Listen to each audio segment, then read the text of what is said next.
So now we will be reading about interference through Young's double slit experiment. So the name is YDSE, that is Young's double slit experiment.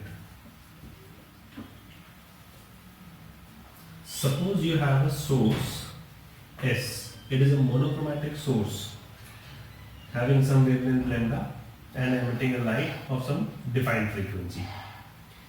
This will be emitting spherical wavefronts in the forward direction, right?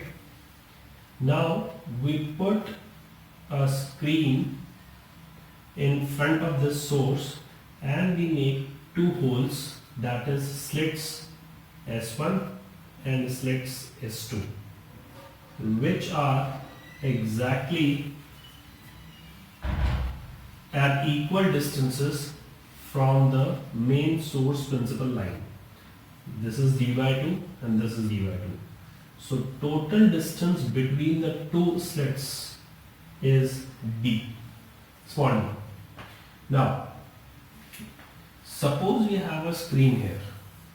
Since these two sources are obtained from one single monochromatic source, that means they will have a constant phase difference, and hence these both two slits will act as two coherent sources. That is the main condition, the main criteria for interference, sustained interference can be obtained here. These will again emit some wavefronts, and these in forward direction will be overlapping with each other. If you can see, these are points of overlapping, right? And hence we can say that since both the light waves emitting from source S1 and S2 are overlapping and superimposing each other, so an interference pattern can be obtained on the final screen that we have to study. Suppose this is a light source and plane wavefronts are emitted from that particular light source.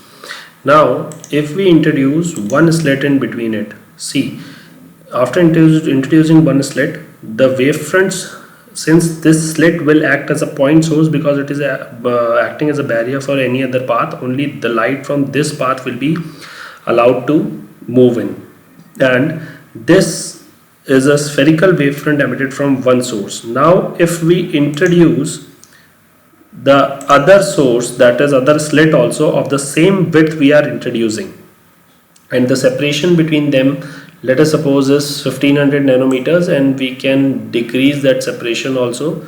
So you can see that both are becoming one slit, and when we are actually giving them suppose 800 nanometers, so they have started to form a spherical wavefront, and this separation can be increased and slit width can also be increased. That depends on your condition, and you can see that the change in the wavefronts can be analyzed.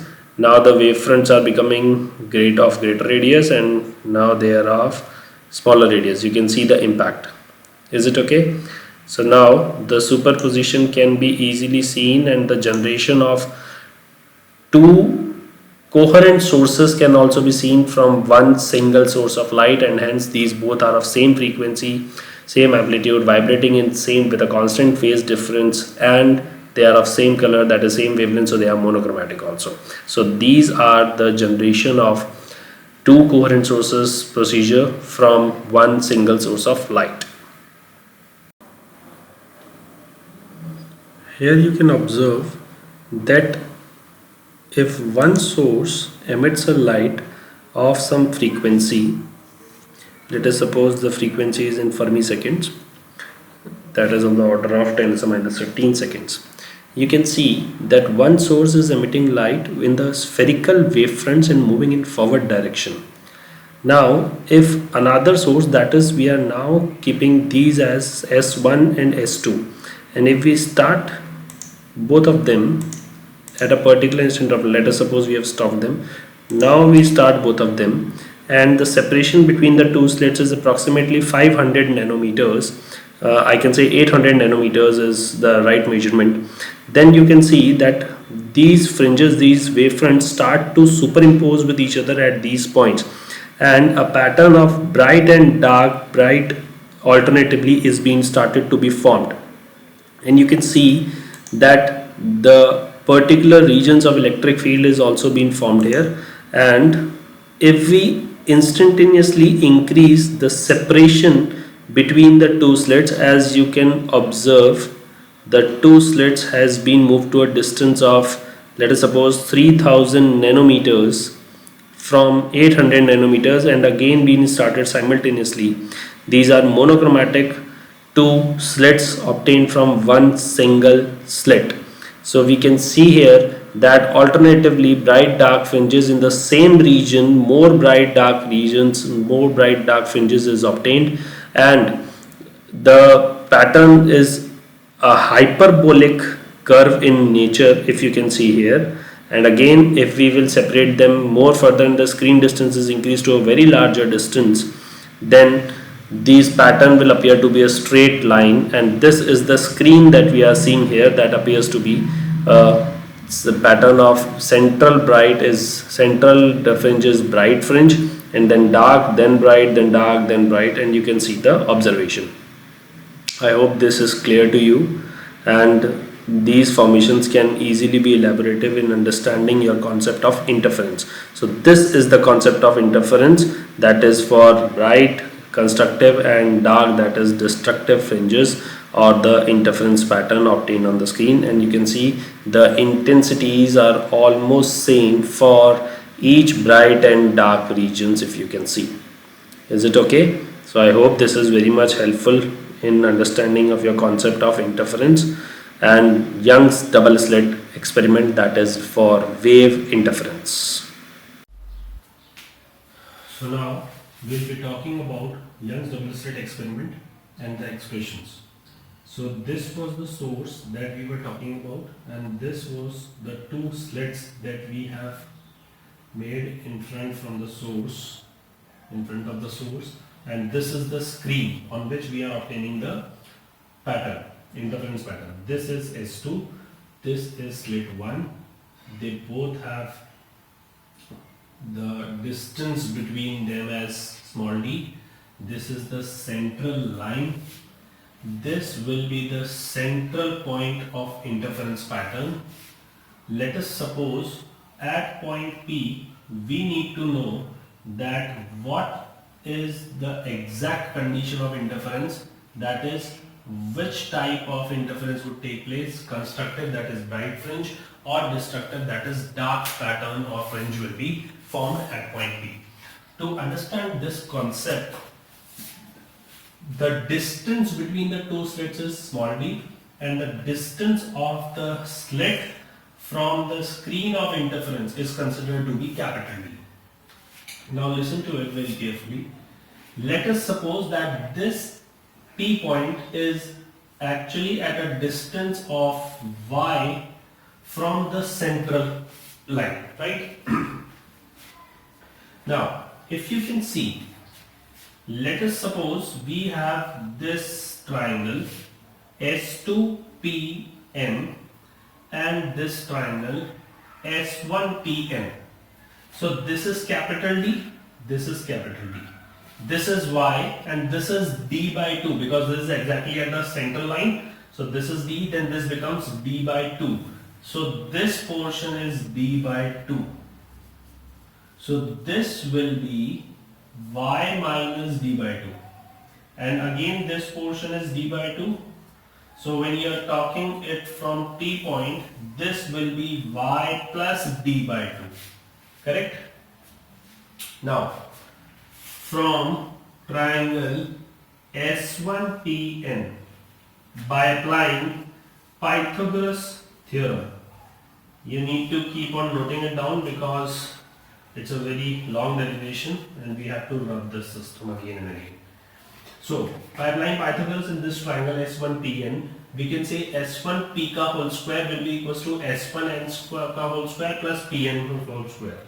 So S1P whole square will be equals to S1N whole square plus Pn whole square. So S1P whole square can be written as d square plus y minus d by 2 ka whole square, because as you can see this is y minus d by 2 and this is capital D. So by removing square we can place square root, that is power half. Taking d square is common, we can say d square is common from root, so d comes out of the bracket, and this becomes y minus d by 2 divided by d. These both are squares and this is power half. So by applying binomial, so what does the binomial theorem says? That if your index, that is complete power, is less than 1 and one term is one of the operands of the operation positive or negative is your let us suppose 1.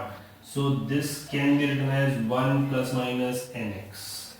So here one operand is 1 and the power is, that is index, is less than 1. So we can apply this binomial theorem here, and by this we will get S1P equals to d 1 plus y minus d by 2 divided by 2d, and this is a square 2d square. Correct? So this is your equation number 1. Okay. Now similarly from triangle S2PM, this triangle we are talking about. So here this is D and this was also D, but this distance has increased. So your S2P will be same like D plus D bracket 1 plus, but this will be y plus d by 2 ka whole square, and applying all those binomial theorems you will get this part. This is your second equation. You don't have to do it complete procedure again, because when you will apply Pythagoras theorem all the things will be same, only this distance will change and this will be y plus d by 2 instead of y minus d by 2. So all things are same, so you can write directly y plus d by 2 ka whole square instead of y minus d by 2 ka whole square. So now path difference we are calculating. Path difference is actually the difference in the distance covered from the distance covered by the light wave to reach at point P from the two coherent sources, that is S1 and S2. So your path difference will be longer distance, that is S2P. So we are denoting path difference by, let us suppose, delta x. So delta x can be written as S2P minus S1P.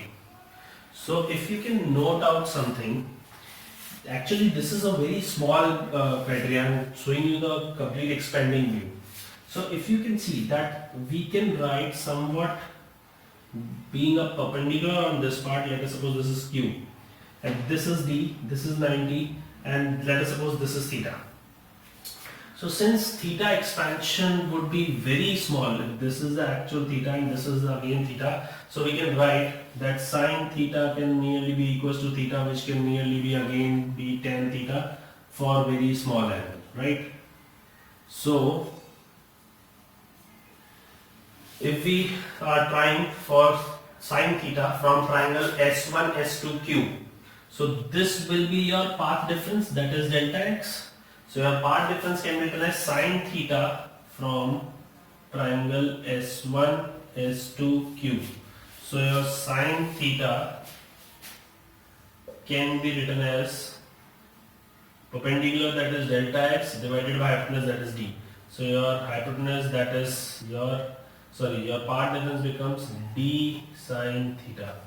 So here we can say that it can also be written as d sine theta, and this can be written as d tan theta, and tan theta from this triangle can be, this complete portion is y and this is capital D, so this can be written as y by d tan theta. So this becomes dy by capital D, correct? So one procedure is that your path difference is dy by capital D. You can again calculate by this formula because you have S2P and S1P. So by calculating, you can say S2P. S2P is this. So D 1 plus y plus d by 2 का whole square divided by 2d square minus d 1 plus y minus d by 2 square divided by 2d square. Correct? So this part difference d will be common. 1 plus y plus d by 2 square divided by 2d square minus of 1 minus y minus d by 2 square divided by 2d square. So by solving all these parts, you will get d divided by 2d square, and here when you solve it, y square will be cancelled by y square, d square by 4 will be cancelled by d square by 4. Only you will be left with 2xd, from which this part 2yd. So from which 2 will be cancelled out, 1d will be cancelled out, and you will get again the same part difference that you will get in directly from this approximation, right? So you can find it in this way also. But you need to remember this d sine theta can also be the part difference. So your actual part difference is yd by capital D, where small d is the distance between the two slits and capital D is the distance of screen from the slits, not from the source. Make sure it is not from the source, it is from the screen. But in numericals, when it is not given the distance between the source and the screen, then you can take it approximately negligible, and the same can be said in the question, that screen and source distance. But till it is not said that here the distance is somewhat it is given to you, then you have to consider that distance. I'll show you some examples of that part also. Now, this is the part difference that we are getting, right? So,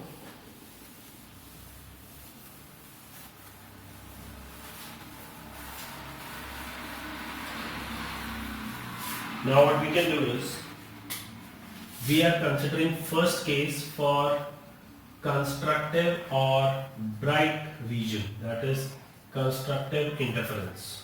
Okay? So we can say at maxima also, we can say bright also, anything you can say in this case from these three, constructive, bright or maxima. Now, we have already studied that part difference is coming out to be y d by capital D, and for bright or constructive, part difference is n lambda, where n is 0 for your central one. You can say it as 0 order maximum. This is first order maximum, second order maximum, right? And these can be any integral number. So delta, so from here we can calculate the y, that is n lambda d by small d. For 0 order or central maxima, for 0 order we have already studied that the light rays exactly meeting at the midpoint, that is the center line from the two sources, should have 0 path difference. So that means here delta x should be 0 and n can be written as 0 for this. So when n is 0, y also becomes 0. That means it is being made at the center point of the screen only. So center point of the screen is having a constructive interference, that is bright image, bright region will be formed, bright fringe or maximum region of light will be concentrated at that particular center part of your screen. For first order you can write n equals to 1, for 10th order you can write n equals to 10, right? Now for destructive or dark region, right? Dark interference, dark region, and interference is destructive. That is minimum, dark or destructive. So for that we have part difference as y d by d, and for dark or destructive we have it as 2n plus 1 lambda d by 2n plus 1 lambda by 2. We have already calculated it in previous lecture, right? So now we can say that your y can be written as 2n plus 1 lambda capital D by 2d. This will be your number, your distance of minimums, that is dark regions from the center of the screen, where n starts from 1 because central, that is 0 order, is always maxima, that is bright, and the dark starts from the first point, that is n equals to 1 will be your first dark.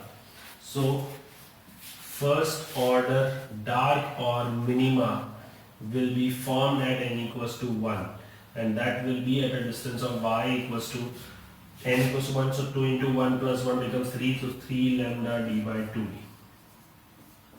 I hope this is clear to you. So this is dark and this is bright. Now, since we have the distance of all the bright and dark fringes formed on the screen, we can easily calculate the width of that particular region, that is called as fringe width.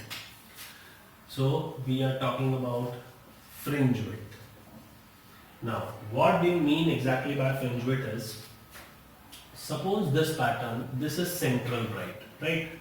This is at the center. Then you have the dark region, then you have the bright region, then again you have dark region. And similarly, same pattern is followed below the center line also. But we do not know that what is the width of that particular region. So suppose we are considering this bright. So this will be your, let us suppose, first bright. So first bright can be calculated, its width can be calculated by first dark and its successive dark, that is second dark. So subtracting the distance of second dark from the first dark, we will get the remaining distance of the bright that is actually situated between the two darks. That means if we want to calculate the fringe width, firstly it is denoted by the term beta. If we want to calculate the fringe width for bright fringes, right? So we need to calculate it by subtracting the central distances of, two adjacent dark fringes that are actually attaching to your bright fringe. From that is the distances to be taken from the center. So nth dark minus the distance of n minus 1th dark will give you the region between the two darks, that is the bright fringe only, and hence it will be the bright fringe width. So now we are considering dark, so this will be our distance. For nth bright, this will be n. So our distance will remain 2n plus 1 lambda d by 2d. And for n minus 1th dark, this will be n, so n minus 1 plus 1 lambda d by 2d, because now n will become n minus 1. So if you can see, it is lambda d by 2d, and this can be written as 2n plus 1 minus of 2n minus 2 plus 1 becomes minus 1, and that minus becomes plus 1. So this is cancelled and the expression becomes lambda d by d. This is beta, that is fringe width for bright fringes, independent of the number of the order that is being formed. Now similarly we have to find it for dark fringe. So now we are finding fringe width for dark fringe. If you are talking about dark fringes, so your dark region will be the difference of the distances from the center of the two adjacent bright fringes, that is nth bright distance from center minus n minus 1th bright distance from the center. Correct? So we can say that the distance of bright is n lambda d by d, if you can see here. Correct? So if your distance is n lambda d by d, we can put here beta dark will be n lambda d by d minus of, now it is n minus 1, so n minus 1 lambda d by d. So your beta dark would be lambda d by d, that is n minus n plus 1. And your dark fringe width will be lambda d by d. If you can see here that both the fringe widths, whether it is bright or dark, both the regions are of same width, that is dependent on wavelength, distance between the slit in the screen and distance between the two slits. So the fringe width is directly proportional to the wavelength. Fringe width is directly proportional to the distance between the final screen and the slit screen. And small d is the inversely proportional, fringe width is inversely proportional to the distance between the two slits. Now, what happens if YDSE experiment is immersed in a liquid of refractive index mu? So refractive index cannot have any effect on capital D, it cannot have any effect on small d, because this can be decided by you and this can be kept as constant. But refractive index will have an effect on wavelength of the light by the formula that now the liquid wavelength will be decreased by lambda by mu, that is air wavelength in air divided by refractive index, that will be your new liquid refractive wavelength, that is we can say lambda dash. So now the new fringe width in your liquid for dark or bright both remain same. This will be lambda dash d by d, and hence we can write lambda d by mu d, because lambda dash is lambda by mu, and this can be written as beta that was in air divided by refractive index. So your fringe width and wavelength decreases as compared to air in any liquid of refractive index mu if the whole complete YDSE experiment or setup is immersed in that liquid. Understood? Now we will discuss about some interesting thing.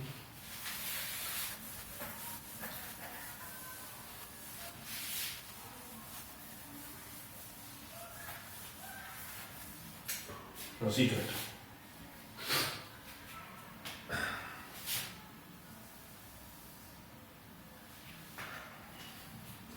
Let us discuss about the shape of fringes.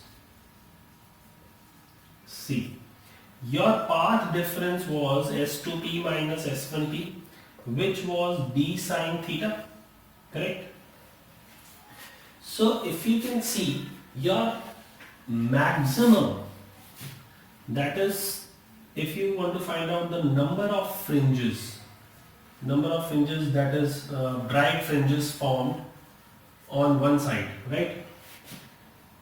Okay, we will discuss it later. Now see to it, we will discuss the shape of fringes.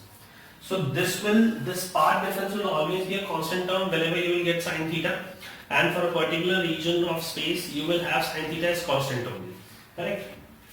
That means this path difference will always be a constant term, and this is actually the phenomenon that represents a hyperbolic curve that you can see in the simulation.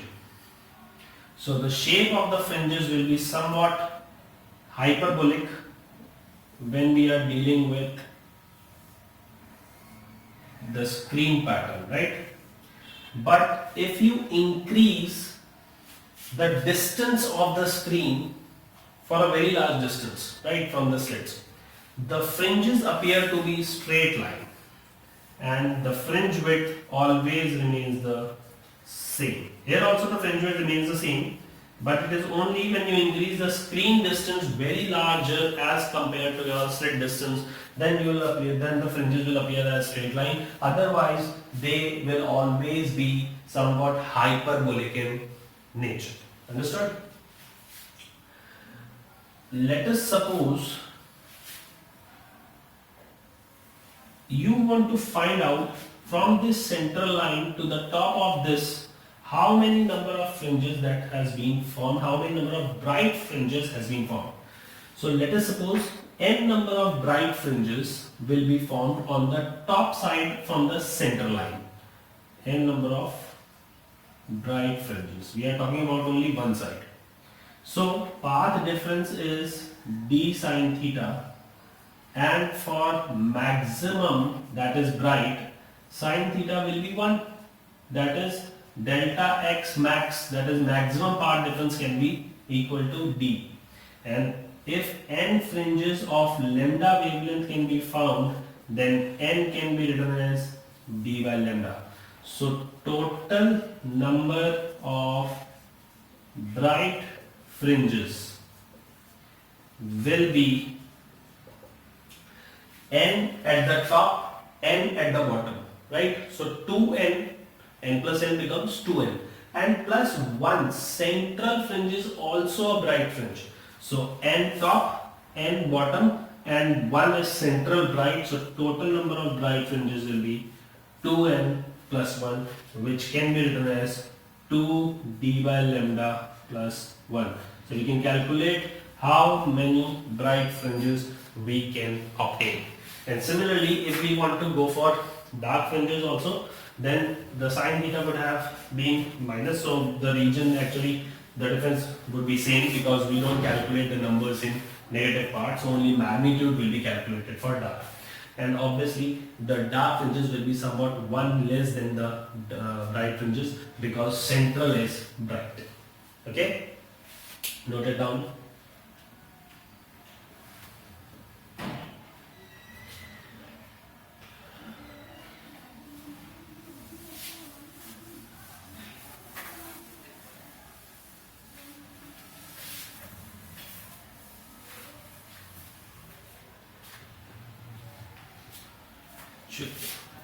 Now I'll do one question. Suppose these are the two slits, S1 and S2, right? Up till now we have been reading that the source is situated exactly on the perpendicular line of the perpendicular bisector line of the particular screen or the slits, and it is exactly at the center, that is the symmetricity is being maintained. What if we are not keeping the source on this line, but we are keeping the source here? That is the central line.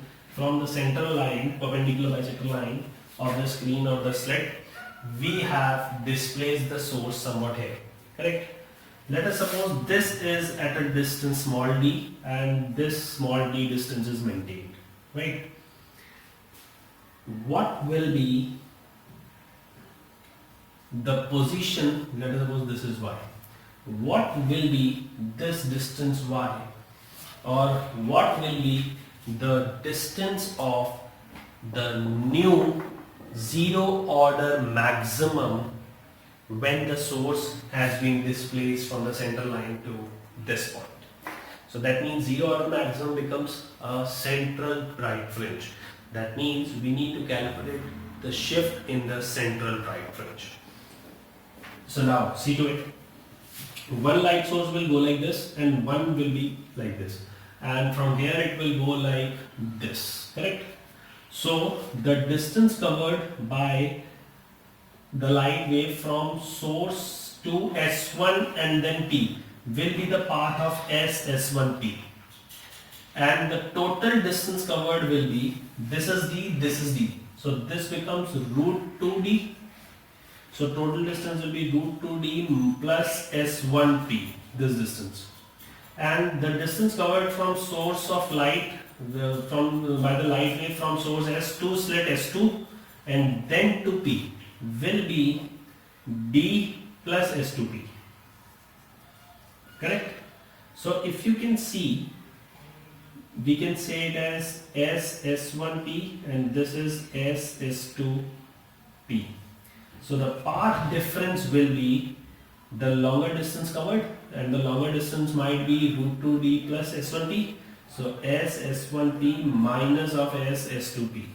So this will be root 2D plus S1P minus of D plus S2P. Correct? So delta X will be root 2D minus D plus of S1P minus of S2P. So if you can remember, the path difference originally we had as we can say minus as common and S2P minus S1P.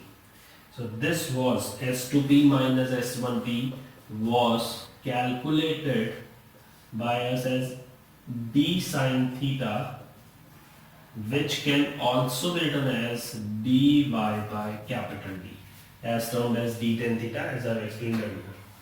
So here also this delta x can be written as root 2 minus 1 into d minus of y d by capital D. And for zero order maximum, so zero order maximum means central right fringe, that is path difference will always be 0. So we'll put here 0.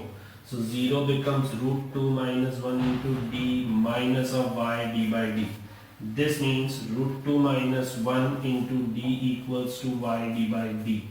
And hence we can find out the y, that is root 2 minus 1. These both will cancel and this will be the distance, that is from which your center right will shift.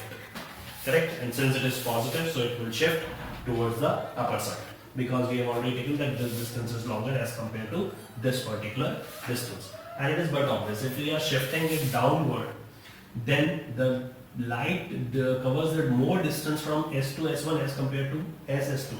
So to compensate for it, this was generally higher distance and this was lower distance. But this is much higher, so the addition becomes SS1P region, the distance becomes more greater than the SS2P path. Okay. Now,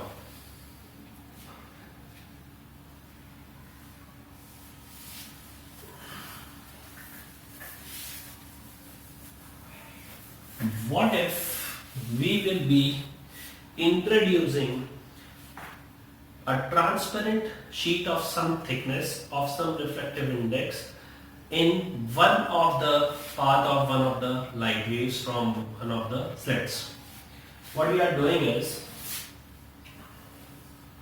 we were having this source and this was exactly at the mid of the two slits, correct? So this was S2, this was S1. We were considering it originally. And this is your screen, which is at a capital D distance, correct? One light ray travels from S1 to point P, this point. And one light ray travels from S2 to point P. This was the original part, right? What if we introduce a transparent sheet of some thickness T with refractive index mu? So if you will refer to geometrical optics, the shift, the lateral displacement or the shift caused by a rectangular glass slab of some thickness T with refractive index mu in the optical path length, the shift is actually mu minus 1 into T. Because here if you see, this is the original path. By normal, this path will be displayed and somewhat it will reach higher. So the original path and this path will be parallel, but this path and this path will be parallel, but it will be shifted by some distance, mu minus 1 to T. So now your fringe width will also be shifted. That is, your central fringe will also be shifted.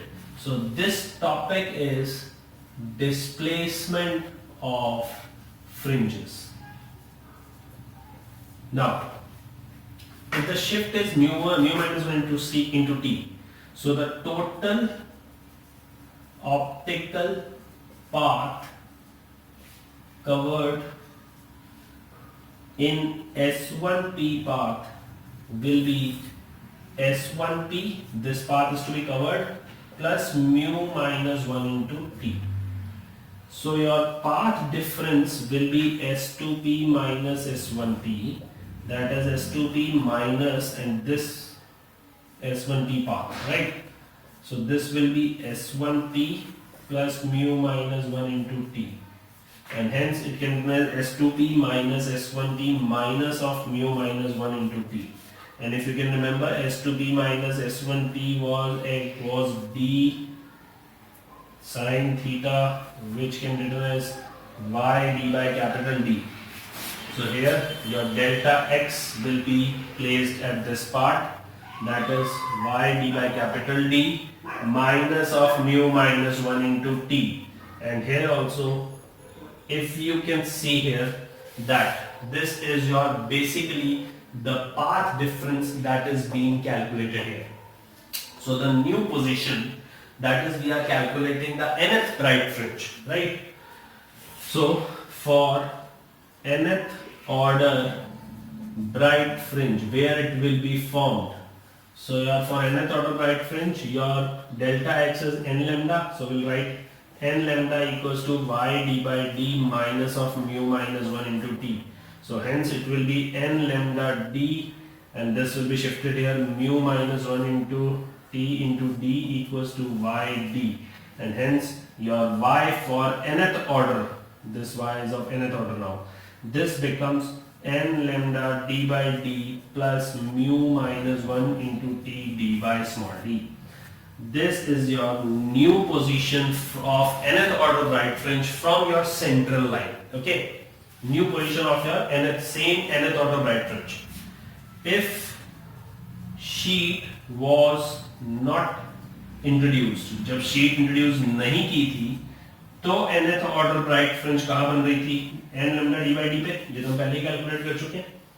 So that means your shift, that is delta, or your displacement is actually, this is del, right? Triangle. So your shift will be this part minus this part, so they both will cancel out, and your shift is mu minus 1 into t capital D by small d. This will be the amount of shift that will be caused, and the shift of the fringe of the complete pattern will be in the direction of the path in which the sheet, the transparent sheet of some refractive index has been introduced. मतलब अगर sheet को आपने ऊपर वाले path में रखा है तो ये कंप्लीट सेटअप शिफ्ट होगा, सेंट्रल ब्राइट भी शिफ्ट होगा और वो ऊपर की तरफ शिफ्ट होगा. अगर शीट को आपने नीचे रखा तो ये कंप्लीट सेटअप नीचे, यानी सेंट्रल ब्राइट फ्रिंज भी नीचे की तरफ आ जाएगा. और कितने डिस्टेंस से आ जाएगा? हर पर्टिकुलर फ्रिंज कितने डिस्टेंस से नीचे या ऊपर जाएगी जिस पाथ में आपने शीट को प्लेस किया होगा. Let us suppose we are calculating fringe width again. So that becomes that you have to calculate the fringe width for nth and then n minus 1th. So if we can calculate it here, let us suppose for nth order minus n minus 1th order from the new positions, then you can see that nth becomes n lambda d by d plus mu minus 1 into t d by d. Minus of n minus 1 becomes n minus 1 lambda d by d plus mu minus 1 into t d by d. So they both will cancel because when you open this bracket, this will be minus and they both will cancel out. Hence your beta will be lambda d by d only, as n minus of n plus 1 will be cancelled and beta becomes lambda d by d. That means due to the introduction of some thickness, some thick sheet of some thickness t and refractive index mu, only the shift is caused in the position, in the complete setup of the pattern, of the interference pattern of YDSE, but no shift is in fringe width, that is no change in fringe width is caused, only the pattern shifts either upward or downward depending upon the path where your sheet has been introduced. Okay, so no change in fringe width, correct? Okay, now we will do one question based on this setup, this complete displacement of fringe. Now the question is, let us suppose we have introduced two sheets, one in the path of S2 slit and the other one in the path of S1 slit, both having same thickness T1, both having same thickness T, or and they both have different refractive indices mu1 and mu2, and suppose if they both have thickness also, they both have different T1 and T2. So let's derive the condition for that. Suppose this is your S1 slit, this is your S2 slit, S is exactly in the middle of it. This is your point P you are talking about. Here you introduced T1 thickness with mu1 refractive index sheet, and here also you have introduced T2 thickness sheet with refractive index mu2. And you are considering that mu1 is greater than mu2, right? This you have considered. Now, if you can see, the original path of S1 to P will be given by S1P plus mu1 minus 1 into T, correct? And the path from S2 to P will be given by S2P plus mu2 minus 1 into T. And if it is T1 and T2, then it will be given, correct? So the path difference becomes the distance of S2P minus distance of S1P. So this region will be S2P plus mu2 minus 1 into T2 and minus of S1P plus mu1 minus 1 into T1, correct? So the new part difference will be S2P minus S1P plus mu2 minus 1 into T2 minus of mu1 minus 1 into T1. So this is, we have already calculated as S2P minus S1P as y d by d, the distance of your position of point P from the central line of screen, that is central bright fringe, correct? Now, if you place it here, delta x can be written as y d by d plus mu2 minus 1 into T2 minus of mu1 minus 1 into T1. Now, where will be the position of new central bright fringe, that is new zeroth order maximum? So your first question is, what will be the position, or you can say condition of y, that is you have to determine y, right? This distance y from the central line, you have to calculate this distance for zero order maximum, because you already know that the pattern will shift, so central bright will also shift. So by how much distance has it shifted the central bright, that we have to calculate here. Zero order maxima. So it's simple, that zero order maxima, that means delta x will be 0. If delta x will be 0, we can place it here and we can consider it as 0 equals to y d by d plus mu2 minus 1 into T2 minus of mu1 minus 1 into T1. So if you can see to it, you can write y d by d equals to mu1 minus 1 T1 minus of mu2 minus 1 T2, correct? And your y can be d by d mu1 minus T1 minus 1 into T1 minus of mu2 minus 1 into T2. This will be your new position of your zeroth order, that is maximum, that is central bright fringe, new position when sheets are introduced in both the paths. Let us suppose another question that arises here is,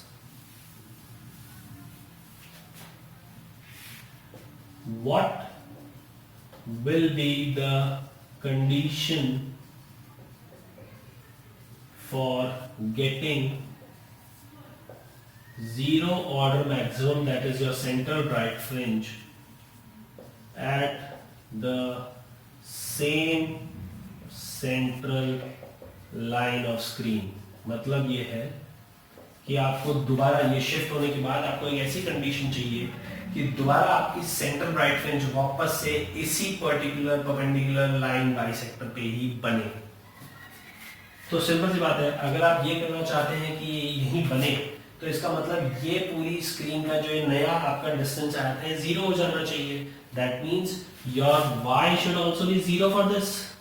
If y is 0, you can directly place it here.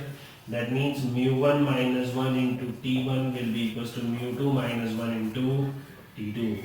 This will be your new shift. This will be your condition. If you satisfy this condition, your central right will again be formed at this particular central line.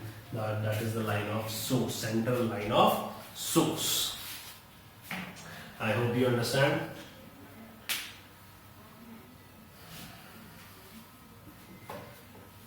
Is it clear?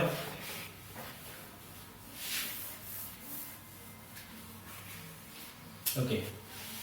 Then if we want to calculate the number of fringes that are shifted due to the introduction of sheet of some thickness T1 with effective index mu1 in one of the path of S1P. एक path में light रे आपने thickness of T thickness की कोई sheet introduce करी है और वो आपने इंट्रोड्यूस करी है स्लिट 1 के पाथ में जो हमने पहले पढ़ा था. तो कितनी फ्रिंजेस शिफ्ट हुई? तो नंबर ऑफ फ्रिंज शिफ्ट किस पे डिपेंड है? मान लीजिए n फ्रिंजेस बनी और एक फ्रिंज विड्थ के अंदर कोई चेंज तो आया नहीं, तो एक फ्रिंज की विड्थ कितनी थी? बीटा. तो अगर एक फ्रिंज की विड्थ बीटा है और ऐसी n फ्रिंजेस बन रही है तो मतलब वो रीजन शिफ्ट वाला पूरा का पूरा चलना चाहिए. And the shift region was delta, correct? Which we have already calculated. And this shift was mu minus 1 into t. So we can say that shift becomes mu minus 1 into t by beta. And this was mu minus 1 into t by capital D. So again, this can be written as beta can be written as lambda d by small d, right? So this can be as mu minus 1 into t d by d divided by lambda d by d. So they both will cancel and the number of fringes shifted will be mu minus 1 into t by wavelength. Understood? I hope this is clear to you.